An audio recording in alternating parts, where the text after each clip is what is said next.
Be warned, readers, this video may contain spoilers for the content included. Now that you have been fairly warned, let's begin today's retrospective. Welcome back to a series of unfortunate events, The Bad Beginning, by Lemony Snicket. In Chapter 13, after Violet says "I do," Count Olaf stops the show and declares the real reason why he put on this show. The audience gasped, and Justice Strauss is mortified. Despite the anger of the people, their marriage is sound, everything is completely legal. Klaus remembered the Count's end of the deal and demanded Sunny to be let go. Mr. Poe wondered where she was, and Count Olaf told the hook-handed man to let Sunny out. Count Olaf was elated with his victory, Mr. Poe outraged, and Justice Strauss deeply disappointed in herself.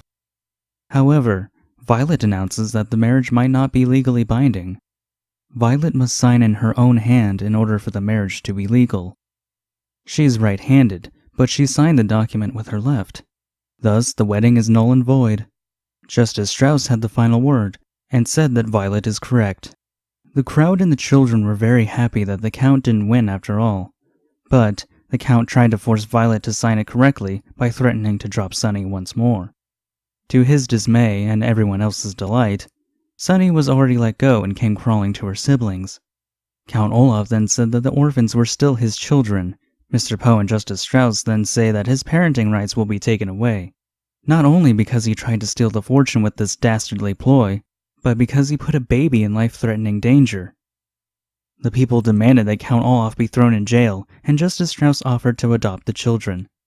Everything worked out in the end, and the children lived happily with Justice Strauss, and never saw Count Olaf again. Man, I sure do love a happy ending. Now, I know what you're thinking. Isn't it a little too easy that all it took was for Violet to use a different hand? Well, laws are fickle things, really. Laws can be very strange and restrictive in many ways, but they can also be broken easily. It's just a good thing that Violet thought of that so quickly. Otherwise, they would have had to spend like 12 more books trying to evade Count Olaf's plans and cronies. But everyone was quick to put away the Count before that could ever happen. And if you choose to believe this, then let's end the video right here. Goodbye, readers, and enjoy the rest of your unmiserable lives. For those that want to know the truth, keep listening. Anyone would wish that the Baudelaires got the happy ending that they deserved. After all, they are just children. They lost their parents in a horrible fire, and now they must live their lives knowing that they will never see their loving parents ever again. As they celebrated their own victory, the lights went out and everything went pitch black. Mr. Poe tried to grab Count Olaf to no avail. Klaus held Sunny up high so she wouldn't be trampled in the hysteria, and luckily Violet knew where the stage light controls were and went for them immediately. Before she could turn them on, someone whispered into Violet's ear. The voice said that they would get the fortune, and once they do, they will kill the children with their own 2 hands. Light returned and the Count and his troop were nowhere to be found. Not only did they escape, but Mr. Poe reveals that the children cannot stay with Justice Strauss. Their parents' will states that they must stay with a relative, and Justice Strauss is not. As sad as this is, the children would like to honor their parents' wishes. They say their goodbyes and drive away with Mr. Poe, not being able to help but feel that the law and Mr. Poe made the wrong decision in taking them away from Justice Strauss.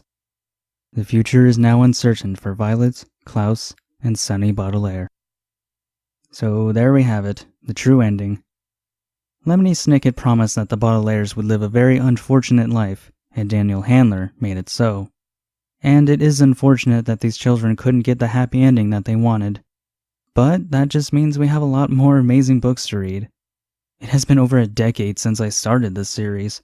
I read and loved these books as a child, and now that I'm rereading them again as an adult, I see that my feelings have stayed the same. As a kid, I absolutely adored this series, even though at times I was afraid of it. I mean, an elementary school kid reading about a man saying he would kill children? That's kind of messed up. But I also loved learning new words.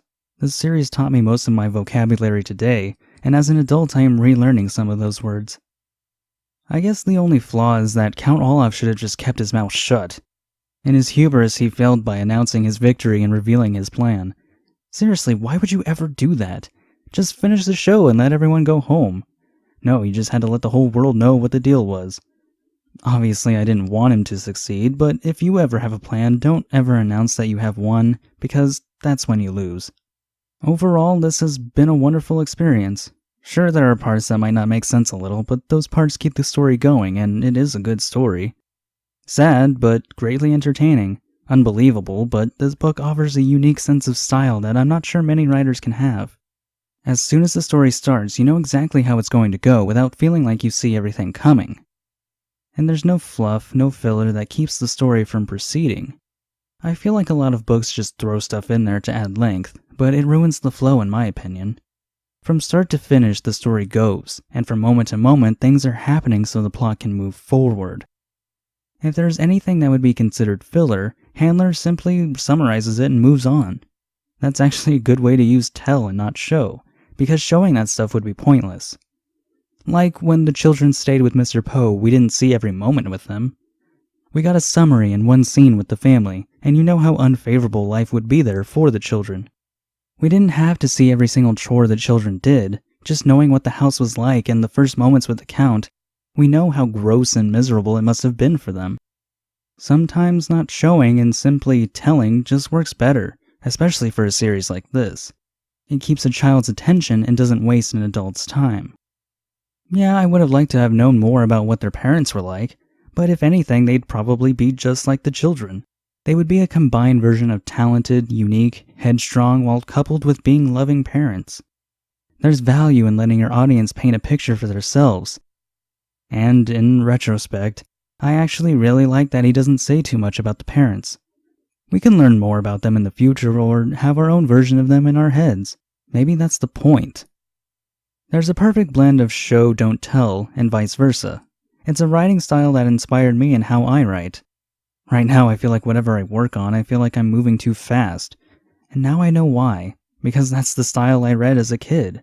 Even now, I guess Handler's writing style stuck with me, and after reading this again, I am proud of the way I write now, and I hope I can perfect it from this point on.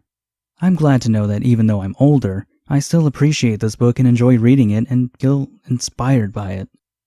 After nearly 20 years since this book came out, it has held up, not only with myself, but I'm sure countless others, and I can't wait to keep on going. If every book is just as strong as this one, this may still be one of my favorite series ever written. So, the next retrospective will cover A Series of Unfortunate Events, The Reptile Room, by Daniel Handler, aka Lemony Snicket. Until then, readers, start reading.